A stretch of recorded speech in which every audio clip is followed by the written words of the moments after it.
네, 강프로입니다. 두산에너빌리티 한번 보겠습니다. 두산에너빌리티가 3월달 들어서 시세를 조금 냈죠. 근데 작년 10월달까지는 좀 시세가 좀 안 좋았었습니다. 그리고 나서 반등 구간을 만들어내기는 했는데 그런 과정에서 추가적으로 올라갈 수 있는 이유가 있어요. 그게 전기 부족 때문에 그렇습니다. 여기는 원전이죠. 여러 가지 말도 많고 탈도 많죠. 근데 그런 과정에서 우리가 지금 발생하고 있는 전기 부족 사태에 대해서 일단 이해를 해야 되는 그런 부분이 필요하고, 그런 부분을 이용해서 우리가 매매에 활용할 수 있는 그 내용까지 제가 이야기를 드릴게요.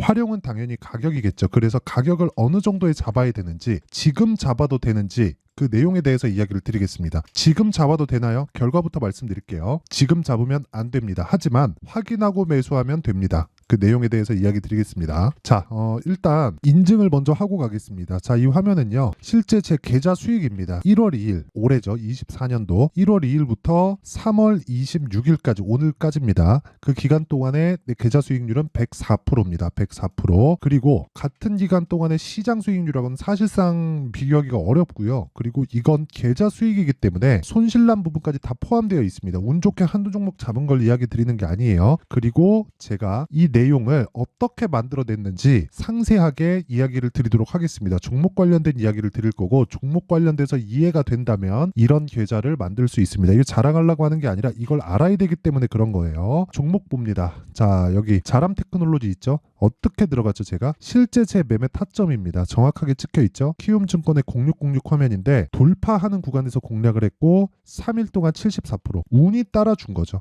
이 정도의 시세가 나오려면 운이 따라줘야 됩니다. 하지만 모든 내용들이 동일하게 작용을 했으면 내가 매매하는 과정에서 운이 알아서 붙어서 옵니다. 그랬을 때 75%의 수익. 그리고 이 내용을 제가 소통방에서 다 공개를 합니다. 자, 올려서 보면 정확하게 3월 11일이죠. 그쵸? 이 내용을 보면 쭉 올려서 볼게요. 3월 11일 시장가 매수, 자람 테크놀로지 8시 53분 장시작 전에 공개를 합니다. 이렇게. 왜? 신고가 종목이니까. 그리고 가격이 먼저 반영하니까. 이 내용이 두산에너빌리티에도 동일하게 적용을 합니다. 이거 말고도 오늘에는 어떤 매매를 했느냐, 뭐 테크윙, 코리아FT 이런 식으로 진행이 되어 있는데 시장가 매수 8시 49분 모두 동일하죠. 장시작 전입니다. 테크윙, 자 내용 보시면 오늘 테크윙이 6.4% 상승 구간에 있었고 저는 시가 공략이 됐다. 너무 높죠. 근데 2월 달에 20%의 시세를 냈습니다. 반도체죠. 반도체하고 지금 두산에너빌리티하고는 연관이 있습니다. 왜 그런지도 이야기 드릴게요. 그리고 그 밑에 코리아FT 같은 경우를 보더라도 자 내용 보시면 어때요? 2월 초에 매수해서 대략 한 6거래일 정도 됩니다. 이게 여기 28%의 수익, 그 뒤에 손실난 부분이 있죠. 매매를 또 하면서. 근데 그렇더라도 계속해서 강세 종목은 공략을 한다. 그랬을 때 오늘 5% 정도의 추가 시세를 냈다. 그리고 이런 부분을 소통방에서 공개를 하고 있다. 그리고 소통방은 무료로 진행을 하고 있습니다. 왜? 채널 성장을 위해서예요. 그래서 구독과 좋아요 요거 눌러주시고요. 상단에 있는 전화번호로 10억이라고 문자 보내주시면 제가 소통방 입장 링크를 순차적으로 공유를 해드리도록 하겠습니다. 자, 그러면 요 내용을 가지고 우리가 두산에너빌리티를 보자고. 이게 여기에 다 들어가 있는 거예요. 이게 뭐가 들어가 있냐면 주식시장에서 시세가 나오는 원리가. 왜?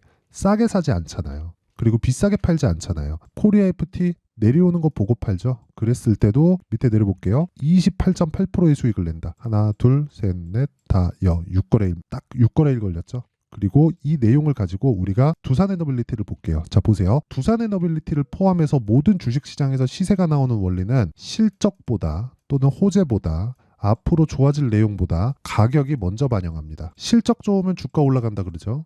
호재 나오면 주가 올라간다 그러죠. 그렇죠? 앞으로 좋아질 내용이 있으면 주가가 올라가겠죠. 이게 주가 관련된 내용이라는 거예요. 실적보다 주가가 늦게 올라가지 않습니다. 그렇죠? 그리고 이 뒤에도 마찬가지예요. 호재보다 주가가 늦게 올라가지 않아요. 즉 결과를 보고, 내가 실적에 대한 결과를 보고 호재에 대한 결과를 보고, 그렇죠? 이런 결과를 보고 내가 매매를 하려고 하면 늦는다는 거예요. 늦는다고. 그렇죠? 실적 언제 한번 나오나요? 3개월에 한번 나오죠. 근데 그 3개월에 한번 나오는 것 대비해서 주가가 3개월 동안 뭐 시세가 시작했을 때는 사실상 한 텀의 시세가 다 끝나는 경우도 거의 대부분인데 그걸 기다리고 있다? 그 자체가 말이 안 되는 거예요. 무슨 얘기냐면요. 먼저 가격이 올라가고 올라간 뒤에 실적을 확인한다. 그래서 실적이 안 나오면 떨어진다. 왜? 먼저 올랐으니까. 그쵸? 실적이 한 분기 정도 안 나왔다 그래서 또는 두 분기 정도 안 나왔다 그래서 뭐 회사가 어려워질 수는 있겠지만 망하나요? 상장사가? 아니죠. 안 그래요. 절대 안 그렇습니다. 물론 상황이 안 좋은 경우는 있을 수 있지만 두산에너빌리티처럼 이렇게 시가총액이 막 11조씩 이렇게 되는 기업들이 그냥 망한다고요? 아닙니다. 그리고 두산에너빌리티를 포함해서 제가 아까 전에 뭐 반도체나 다른 종목들 다 보여드렸죠? 모두 다 가격이 먼저 반영합니다. 자, 내용 보세요. 신고가 이후에 돌파 구간의 시세, 그리고 또 돌파 구간의 시세. 어떻습니까? 시세가 올라가는 구간은 한두 달, 또 한두 달, 그리고 횡보는 길고 하락은 더 길다. 이런 상황에서 내가 봐야 되는 건 철저하게 가격이 먼저 반영하는 과정에서 매매 구간을 잡아가자. 이게 핵심 내용이에요. 그쵸? 이게 시세의 원리고 이 구조를 알고 있어야 돼요. 그럼 이 내용을 토대로 우리가 지금 시세가 발생하고 있잖아요. 그쵸? 지금 두산에너빌리티의 시세가 저가 13,000원부터 대략 고가 따지면 18,000원 정도, 한 2만 원 가까이 올라왔으니까 거의 한 70% 정도? 이 정도 반등이 나왔잖아요. 조금만 더 올라가면 뭡니까? 신고가 만듭니다. 그럼 신고가 이후부터는 뭘 해야 돼요? 아까 전에 말씀드렸죠. 가격을 먼저 올리는 그 시작점부터 타점을 잡아야 되는데 그 타점을 잡는 첫 번째 단계, 그게 신고가입니다. 그럼 신고가 구간부터 우리가 타점을 잡기 시작해야 되는데 타점을 잡기 전에, 그쵸? 원래 타점 먼저 잡는 거예요. 근데 그 이면에 대해서 생각을 해보자고요. 자, 두산에너빌리티는 원전입니다. 원전은 지금 한국 시장에서 조금 배척됐었죠. 2010년 뭐 그 이후에. 그런데 이게 조금씩 바뀌고 있는 게, 자, 내용 보세요. 실제 원자력 발전소 이용률과 가동률입니다. 18년도를 기점으로 해서 조금씩 늘어가고 있죠. 그리고 22년도에 피크를 찍고 또 조금 떨어졌는데 원전에 대한 수요는 지속적으로 발생할 수밖에 없어요. 그리고 무엇보다 지금 전기 관련된 내용이 굉장히 부족하다는 이슈들이 있습니다. 전기차 시대 여기까지만 있었는데 작년을 지나오면서 뭐가 발생했나요? AI 시대가 도래하기 시작했고 지금 엔비디아를 포함해서 반도체 종목들이 굉장히 강한 움직임을 보이고 있는 건 AI 시대를 맞이하기 위해서 데이터 센터라고 하죠. 그쵸? 여기 밭을 일구고 있는 상황이에요. 그렇다 보니까 엔비디아 GPU가 들어간 데이터 센터, 즉 서버에서 전기 사용량이 어마어마합니다. 왜? AI가 학습하는 속도가 우리가 생각하는 것보다 훨씬 더 빠르기 때문이에요. 그러면 얘네들도 밥을 줘야 되잖아요. 그 밥이 전기인 겁니다.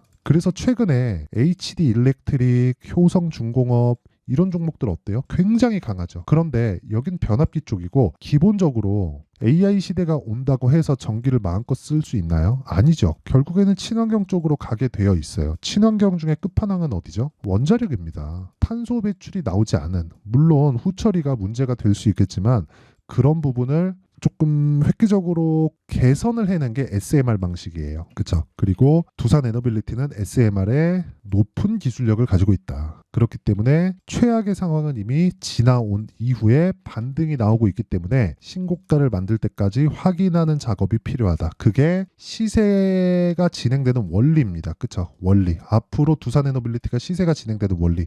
물론 선반영할 겁니다. 앞으로 원전이 추가적으로 건설이 되고 전기 공급을 원활하게 만들기 위한 작업이 지속되겠지만 그럴 때까지 기다릴 게 아니라 가격이 먼저 뜬다고요. 그래서 타점을 잡아야 된다고요. 그렇죠? 딱 여기까지는 제가 시세 원리에 대해서 이야기를 드린 거고 지금부터는 타점을 잡는 실전에서의 내용입니다. 여기는 이론이고요. 여기는 실전이다. 그렇죠? 그러면 그 실전에 대해서 알려면 그동안 제가 어떤 식으로 매매를 해왔는지를 알아야 돼요. 실전, 즉 타점은 가격이고 가격은 움직이기 때문에 소통방에서 할 수밖에 없다. 움직이는 가격을 지금은 된다, 뭐 지금은 안 된다 그런 부분을 모든 부분을 다 예상해서 판단할 수는 없잖아요. 그래서 이야기를 드리는 겁니다. 여기서 지금 제가 반도체부터 이야기를 드렸죠. 자, 보세요. 다 연관되어 있다는 거예요. 그쵸? 반도체, 전기 사용량 증가, 그리고 나서 뭐 변압기 쪽이 지속적으로 움직일 수밖에 없고 용량이 부족하니까 기존에 있었던 인프라를 새로 뜯어 고쳐야 되잖아요. 그럼 뜯어 고치려면 변압기부터 손을 봐야죠. 변압기 쪽에 손을 보면 고용량의 전기를 계속해서 보낼 수 있는 환경이 갖춰지는 건데 결과적으로 고용량을 보낼 수 있는 원천적인 내용은 아직 바뀌지 않는다면, 그쵸? 이건 문제가 되니까 결과적으로는 이쪽도 친환경, 그렇죠. 탄소 배출을 낮출 수 있는 그런 환경을 갖춰야 되고 그러기 위해서는 SMR, 원전 말고는 없다. 그래서 지금 두산에너빌리티를 봐야 된다. 하지만 타점은 내용이 다르다. 그래서 관련돼 있는 종목뿐 아니라 강세 종목군들을 공략했을 때 예를 들어서 아까 보여드렸었던 자람 테크놀로지 이런 돌파 구간을 찾아야 되는 작업이 필요합니다. 그랬을 때 하나, 둘, 셋, 3거래일 동안 74%. 이거 말고도 그쵸? 네페스 아크 돌파 구간 상한가 한방 그 다음날 매도 32%. HLB 제약 오늘 떨어지긴 했지만 제가 이틀 만에 19% 수익 먹고 그리고 빠지죠. 그리고 다른 종목들이 있습니다. 아까 전에 반도체 그리고 효율을 높이기 위해서 냉각을 결과적으로 해야 되는데 냉각하는 효율을 높이기 위해서 뭘 해야 됩니까? 쿨링 시스템을 갖춰야죠. 근데 요즘에는 액침 냉각 물에 그냥 직접 집어넣습니다. 한국에도 있어요. 그게 GST입니다. 자, 내용 보세요. 어저께도 제가 매수를 했는데 어떻습니까? 8% 수익 3월 13일, 21% 수익 3월 5일, 7% 수익 2월 14일. 그쵸? 이런 식으로 매매가 지속적으로 이루어지고 있다. 이랬을 때 아까 전에 봤었던 계좌 수익이 그려지는 거예요. 근데 지금까지 제가 어떤 내용 때문입니다. 저런 내용 때문입니다. 이런 이야기 드렸잖아요. 근데 이런 내용보다 가격이 먼저 뜬다고. 이게 정말 중요한 내용이에요. 이거 말고는 시장에서 돈을 벌고 수익을 꾸준하게 낼 수 있는 방법이 없습니다. 그래서 그 타점 관련된 부분은 실제로 가격이 움직일 수밖에 없고 그 구간을 실시간으로 잡아야 되기 때문에 가격에 대해서 또는 뭐 두산에너빌리티의 뭐 실제 가격이나 그쵸 어떻게 타점을 잡아야 되는지 그 내용에 대한 부분까지도 소통방에서 모두 진행합니다. 자, 그래서 돈은 안 받지만 구독과 좋아요 이렇게 하는 게 채널 성장을 위해서입니다. 그래서 구독과 좋아요 눌러주시고 상단에 있는 전화번호로 10억이라고 문자 보내주시면 제가 소통방 입장 링크를 순차적으로 공유를 해드리도록 하겠습니다. 자, 그럼 내용 정리 한번 할게요. 두산에너빌리티를 포함해서 다른 모든 종목들은 선반영한다. 가격이. 그러면 올라갈 때는 실적보다 가격이 빨리 올라가기 때문에 올라가던 모든 주식은 비쌀 수밖에 없다. 그렇죠? 그러면 비싸다는 건 실적 대비해서 가격이 비싸다는 거고 우리는 싼 주식을 찾아다녀야 된다고 배웠으니까 주식시장이 어려워질 수밖에 없다는 거고 어려운 상황 싼 주식을 계속 찾아다니면 답이 안 나올 겁니다. 그래서 우리는 비싼 구간에서 타점을 잡아야 된다. 즉 아까 전에 말씀드렸었던 신고가 구간에 대한 이해가 필요하다. 그러면 지금 상황에 대입해 보면 지금 강한 종목들이 4월달 5월달에 주도주가 된다. 그렇죠? 그러면 그 내용을 어떻게 분류해서 어떻게 판단하고 어떻게 매매할지를 제가 상세하게 준비를 해놨고 제가 다 이해를 시켜드리도록 할 테니까 영상 끝까지 시청하시고요. 모든 분들이 성공 투자하셨으면 참 좋겠습니다. 자, 24년도가 돼도 여전히 시장은 녹록지 못합니다. 이런 상황이 벌어지는 건 어쩔 수 없습니다. 이런 상황에서도 수익이 나는 종목들의 구조는 변하지 않습니다. 즉 대시세 종목에 대한 구조는 변하지 않는다는 거고 실제 제가 소통방에서 지속적으로 이야기를 드리고 있는 내용도 대시세 종목이나 시장 주도주를 공략하는 건 철저하게 가격 분석을 하라고 이야기를 드리고 가격 분석 이후에는 이슈에 대한 파악 그리고 이슈를 파악하고 나서는 다시 내가 얼마에 매수할지 그 타점에 대한 부분을 지속적으로 언급을 하고 있습니다. 자, 근데 생각해 보세요. 1월 달에 시장이 굉장히 어려웠습니다. 어려운 상황에서의 어떤 종목들이 강했냐 보면 반도체와 그리고 바이오입니다. 자, 실제 여기 보면요. HLB에 제가 실제 매매한 내용을 띄워놓고 보여드리고 있는데 1월 22일부터 매매를 시작해서 4일 동안 31%의 수익 마감이 됐고요. 그리고 여전히 신고가 종목입니다. 자, 그리고 그 다음 어보브 반도체 이름을 보시다시피 반도체 종목이죠. 그리고 AI 반도체는 지속적으로 강세를 보이고 있습니다. 이 종목도 신고가를 먼저 달성한 이후에 제가 21%의 단기간에 21%의 큰 수익을 내고 마감이 됐습니다. 다시 재공략을 준비하고 있고 이런 부분은 소통방에서 다 공유를 해드립니다. 자, 그리고 그 다음 코세스. 자, 코세스 같은 종목도 당연히 그쵸 신고가 종목이고요. 그리고 반도체 종목입니다. 이 종목도 영업일 기준에서 이틀 동안 대략 한 15%의 수익 마감이 됐습니다. 내용을 한번 보시면 어떻습니까? HLB를 포함해서 30%, 20%, 15% 이런 식의 수익이 지속적으로 발생하고 있는데 이 세 종목 모두 다 신고가 종목이고 1월 달에 시장이 약세를 보이고 있는 구간에서도 강했었던 그런 종목입니다. 특징점이 하나 있는데 그 이슈에 앞서서 가격이 먼저 반영했다는 거죠. 자, 근데 그게 기업 밸류업 프로그램이라고 하죠.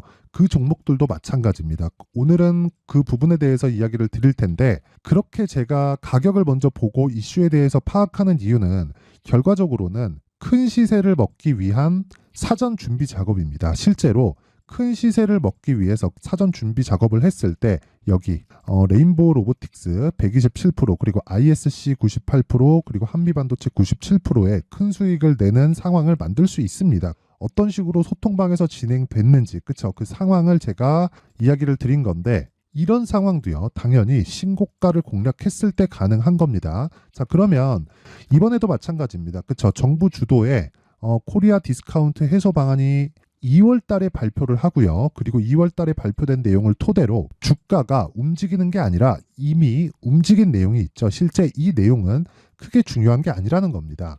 실제 움직인 내용을 보면 자, 기아차입니다. 실제로 12월 달에 신고가를 만들어 놓고 정부에서 입김을 불어 넣으니까 순식간에 기아차를 포함해서 현대차 같은 거대 기업들의 주가가 2주도 채 되지 않아서 40% 정도의 큰 시세를 냅니다. 자, 그러면 우리는 어떤 종목을 봐야 될까요? 이슈를 파악해야 되는 것도 맞지만 철저하게 가격에 맞춰서 매매를 해야 되는 게 당연히 중요합니다. 정부가 주도하는 정책 방향이 있겠죠. 그 방향에 맞춰서 우리가 종목을 찾을 필요가 있다. 자, 그러면 답이 나왔습니다. 정부가 주도하는 방향에 맞춰서 제2의 기아차를 찾는 게 지금은 중요하다. 근데 정부 정책의 방향에 맞게 가자.